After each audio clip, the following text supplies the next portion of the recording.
for TCU football, the TCU community, and the city of Fort Worth. I am thrilled to stand before you here today and say to all of Horned Frog Nation, we got our guy. You know, it's all about talent acquisition. That means surrounding yourself with the best people you can. Player development is so critical to building a college football program. We're really fortunate to have Kaz Kazadi here, who I think is the best strength and conditioning coach in college athletics. The third part of it, I think, is probably as important as any of the parts, is building a culture. Players come and go, guys graduate, people move on, but the culture sustains itself. So this is a fantastic opportunity for me. I don't take it for granted. I can't tell you how excited I am. At the end of the day, it's really all about relationships. And we intend to build strong relationships with our student athletes. And our goal from the very beginning is to play and win championships. Coach, welcome to Fort Worth. Obviously, that's a big thing. Welcome back to Fort Worth, I guess is the best way to put it. You grew up here in the state of Texas. What did you see in TCU all along that made you think this could be the spot?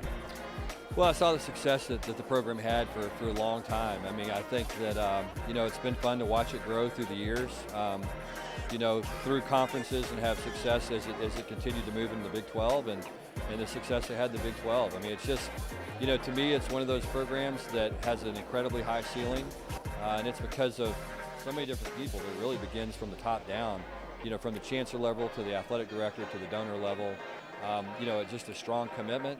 Obviously, access to high school football players in the DFW area, some of the best players in the country. It's very exciting to have an opportunity to recruit those guys and have the Big 12, have that logo, the Big 12, and where our guys know that they can stay local, they can play for championships, they can play at the very highest level of football and be very competitive. One of the things that I believe that's incredibly important, and I talked to players yesterday about this, this is their program. This is the former players' program. This is the current players' program. We are here to serve those young people. We are here to enrich their lives. We are here to make sure they get a great education. When they leave here, they get a meaningful degree. When they leave here, they can go be great fathers, great husbands, and great leaders in the community. And I think that's something that we value very significantly. It means an awful lot to us. So I'm really, really fired up to be here. Can't wait to get started. We have a lot of positive momentum right now happening. Also recruiting. We certainly intend to hit the ground running. We've got a great staff that's already done that. The big part of having success is acquiring talent. And when you have the best high school football players in the United States in your own backyard, how does it get any better than that? This is the best place in the country for coaches, high school coaches, without a doubt. I think it's the best group of high school coaches in DFW anywhere in the country. And so what happens when you recruit those players, you get players that know how to play football. You get players that know how to invest in a program, know how to sacrifice, know how to work in off-season. All those things that are so critical to having success at the college level, those guys understand that because they've been coached by very, very effective high school coaches. There's a lot of folks in the Big 12 that look at the proximity to players, the facilities, the access, the support, and say, that should be the best job in the Big 12 once Texas and Oklahoma leave. Do you feel that way? Yeah, I mean, certainly from the outside looking in, I do. As we get on the ground and have a better chance to see, what's here and what we need to improve, but certainly think it has the potential to be. And I think that's going to be a change for me to be someplace that I feel that way, just because it's such a special place, and like I said, the investment is so strong, and it means, having success here means so much to so many people, and so it's just refreshing to be a part of that. All right, when you look at the camera at TCU fans, what's your expectation level out of them here for the next coming year? Well, just support our players. I mean, I think that's the most important thing. I mean, there's always going to be growing pains as you're trying to get the pieces fit together. But just keep supporting the guys, keep showing up, keep investing in the program because it'll pay off, and get ready to have a lot of fun. I think it's going to be an exciting brand of football, a fun brand of football, and I look forward to representing this university and these young men, and it should be a great ride. All right, welcome back. All right, thank you, appreciate it. So if you want to win championships, especially in the Big 12, but really anywhere in football, you have to play defense. You have to play defense at a very, very high level. We have some things here that other people don't, and just being in the Metroplex and having top-down commitment makes this such a special job. I just want to say this, I'm really excited about our entire staff. You know, those guys, we've got some really, really bright coaches, guys that have really bright futures. You know, they're loyal, they're hardworking, they work well together, and it's a fantastic group. There's very few teams in the country that can say they've won a Rose Bowl. It helps when you have a beautiful stadium. It helps when you have great facilities. It helps when you have a storied tradition. But really, it comes down to how well do you know somebody and how much can they trust you. Well, again, one of the reasons I'm so attracted to TCU and so excited about this job is because there's stability from the top down. You know, as we said earlier, this is always about the young people. It's not about me. It's about young people going someplace, finding their way, and becoming successful, whether it's as a student, whether it's as a football player, or whether it's just in their personal development. Name, image, and likeness is also an opportunity as well. I think that, you know, with the kind of support this program has, the ties to Fort Worth and the community, I think there's tremendous opportunity for us to give our players opportunities to earn money and to align with many of our donors so that when they're done playing football and their careers are over, you know, the money goes, but the relationship's still there. Mark, first off, welcome home, man. Thank you I very guess we much. can say that, can't we? After 21 years, you can go back home again. That's right. You can finally come back home. Yeah. When you had the opportunity, when Sonny makes a phone call to you, how long did it take you to decide to come back to Fort Worth? Zero. It took me zero time. Yeah, Sonny's a good friend. We've worked together 7 years, and obviously I have a strong affection for this place. And I'm really proud to be back here. I'm proud of the job that Gary and his staff did. You know, I moved into Jared Anderson's office today. I mean, he's a great friend of mine. He's here 21 years. And so we have a lot of respect for what's been done here. There's a lot of emotion here to it, and it's interesting in that you feel a lot of pride in the program. But I know, as you talked about relationships on the previous staff, there's just emotion. There's a lot of signs around here in yards that say thanks, Gary, and so it's well deserved. And we know what we're getting ourselves into. We have big shoes to fill. We understand that. One of the things I love about you is your specialty as special teams. I mean, that's what you love, right? It's been my niche for a long time, and it's I'm really fortunate because I've been doing this for a long time. I am older than I would care to tell you, and it still gives me a great rush. So I'm fortunate to love what I do. What can fans expect out of special teams here at TCU? Well, you know, the foundation that's been laid here with Danny Sharp and the other coaches, there's a great special teams tradition here. So it's our role to live up to that tradition and expand on that. Is Mark Tomadol an aggressive special teams coach? Yeah, I think I would say you can kind of take my name out of it. This is a really aggressive special teams league. The Big 12, just look at the stats, it's one of the best return leagues in the country. And so every day, every Saturday, you're going against players who can truly change the game. Could you still get around town? Can you still drive around Fort Worth? I ran campus this morning. Yeah, so it all kind of comes back. That's one of the things that I think we've always taken a tremendous amount of pride in, is that when our team takes the field, you know we're going to play hard, winning football, tough, physical, hard-nosed football for 60 minutes. You know, our guys won't give up, no matter what happens. Good things that happen, we'll keep our head down and keep playing. When bad things happen, we'll keep our head down and keep playing. So that's what I want our team to be known as, is a team that is going to show up, is going to play a physical brand of football, going to execute at a high level. And really, I want our guys to have fun. You had a role in this, LaDainian. You vetted a lot of these candidates. You had an opportunity. What separated Sonny from the others? I think just obviously what we've seen in the past from Sonny, the last 4 years at SMU, I think the culture that he's built there, for one, but also his ability to recruit, you know, right here in his own backyard in the Dallas-Fort Worth area, as well as his ability to navigate the transfer portal, the NIL deals that are now on the table for these college athletes, all the things that we're looking for, the new era of TCU football. You know, he fit everything that we were looking for.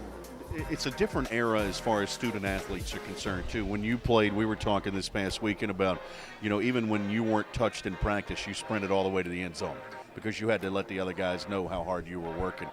I'm not sure everyone thinks that way today, but it feels like this staff has been able to maximize guys in that regard. Would you agree? I would agree, and it's all about the people around you. You know, even, you know, over the years, as one man's voice become kind of stale to the players, they've heard it over and over again. It's the guys around him, the strength coaches, the assistant coaches that are able to get those kids to continue to play at a high level. And I think the one thing that we know from Sonny is the people that he surrounded himself with, especially the strength coaches, who, in my opinion, might be the most important person in the program because they spend the most time with the kids. So they are the ones to build their culture. And so I think when you think about what they have done over the last few years, their culture has been strong with consistency, the way they have played. And that from everything that we've heard, those kids have worked hard, every single day to get what they have. And that's what we want. We want kids to not rest on their laurels, and continue to have that chip on their shoulder as we talk about.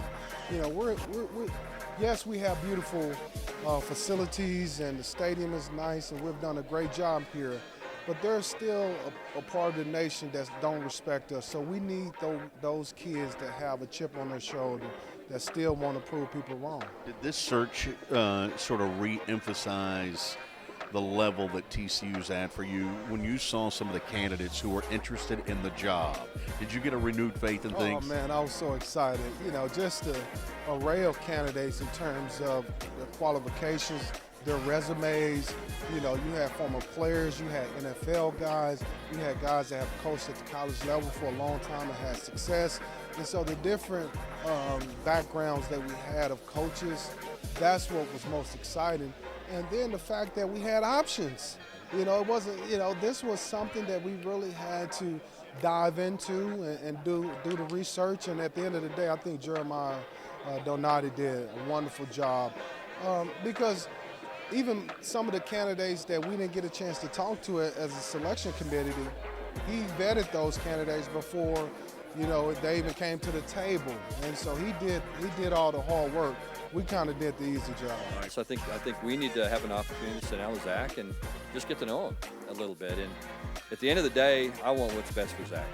And if TCU is what's best for Zach, and I believe that it is, then I'm hoping that's what happens. And if he can find an opportunity that he thinks suits him better, that's his prerogative. But I want to have an opportunity to sit with him, talk to him, get to know him, let build that relationship, get that trust, and hopefully at that point we'll see what happens.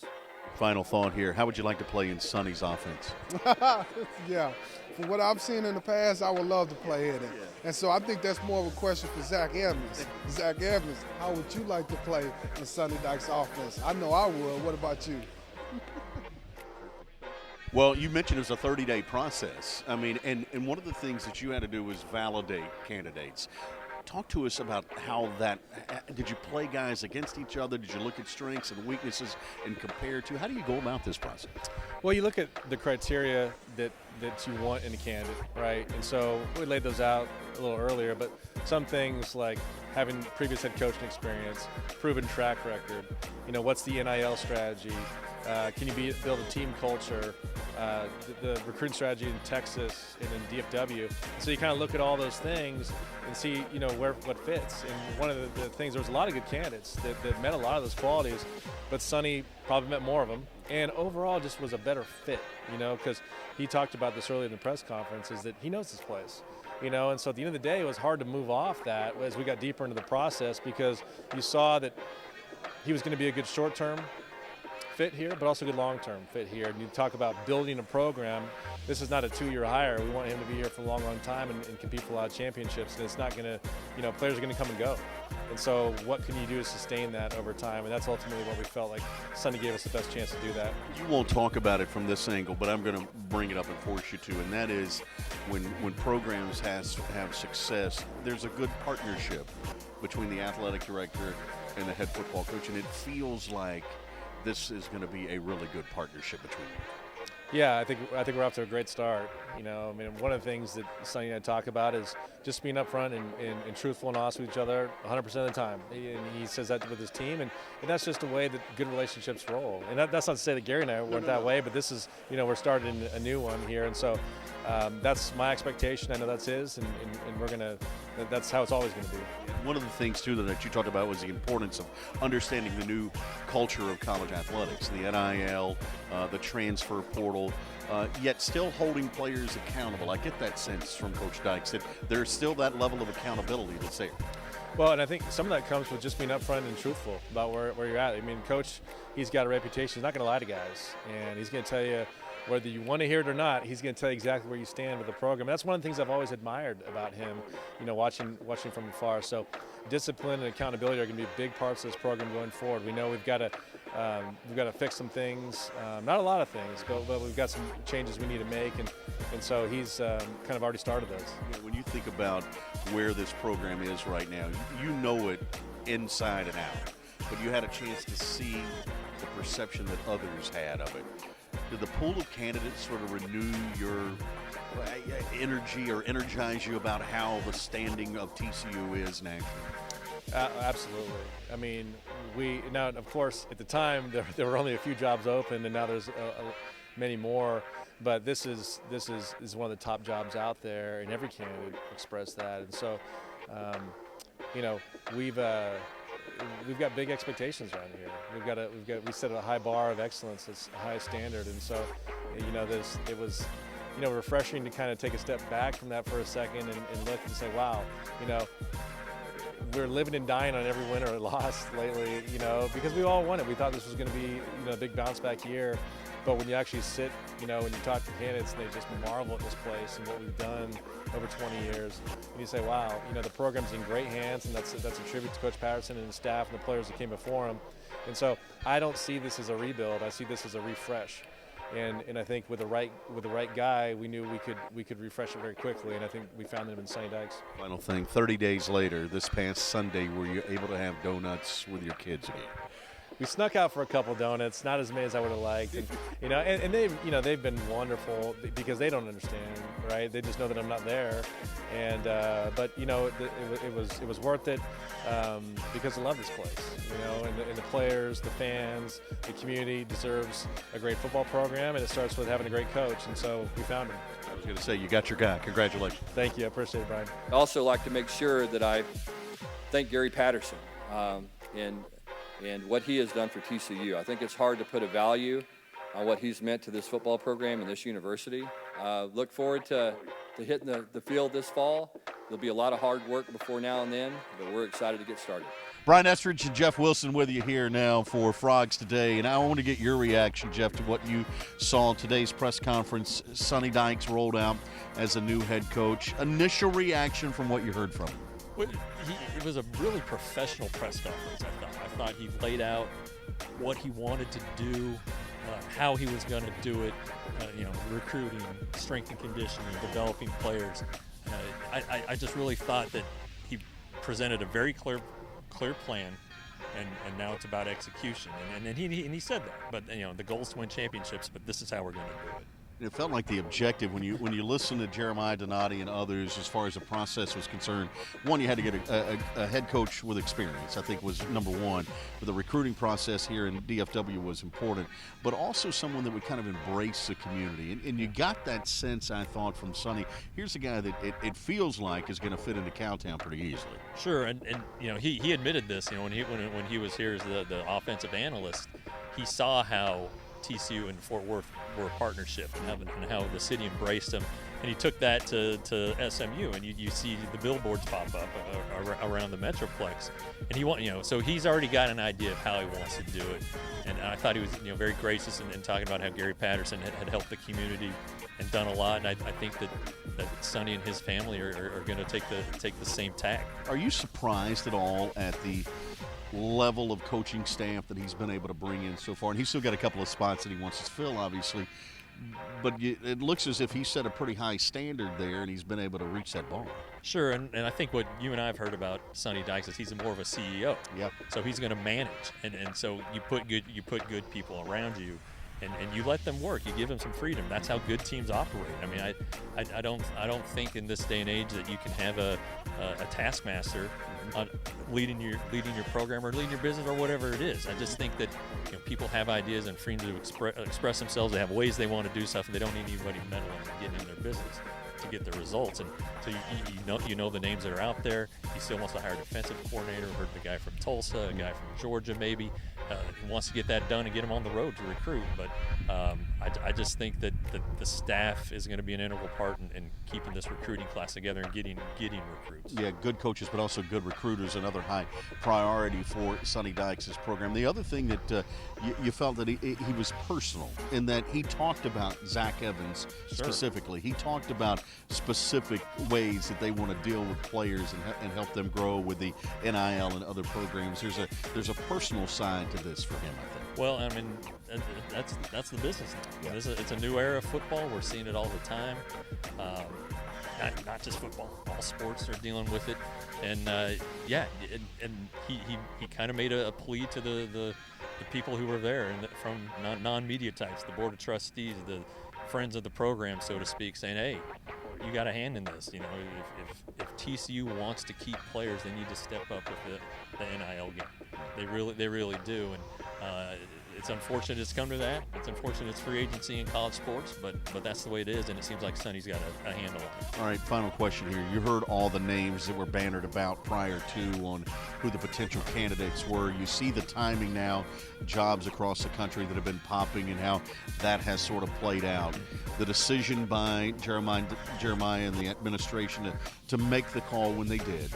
The process that they went through over the last 30 days, the timing of that, and then to land Sonny Dykes. Does it look as much like a genius move to you as it does to me right now? Well, yeah, and that's another thing that's changing the landscape is these coaches are getting dismissed earlier. So maybe programs can get the jump. You saw Texas Tech get their guy. Yeah. You've seen TCU do it. Jeremiah brought this up. What if the TCU season had ended Friday? This would be day 2 of a coaching search. Yeah. And you're trying to compete against LSU, Notre Dame, Oklahoma. Right. You know, are you going to get a Sonny Dykes? Are you going to get the third guy in your list? Right. You know, so by doing what they did on Halloween and reaching an agreement with Gary, it just worked out in their favor. They were able to get ahead of the storm, which I don't think they could have foreseen. Yeah. But they could have foreseen a little bit of it, and they got ahead of it. All right, he's Jeff Wilson. I'm Brian Estridge. That's our take today here on Frogs Today.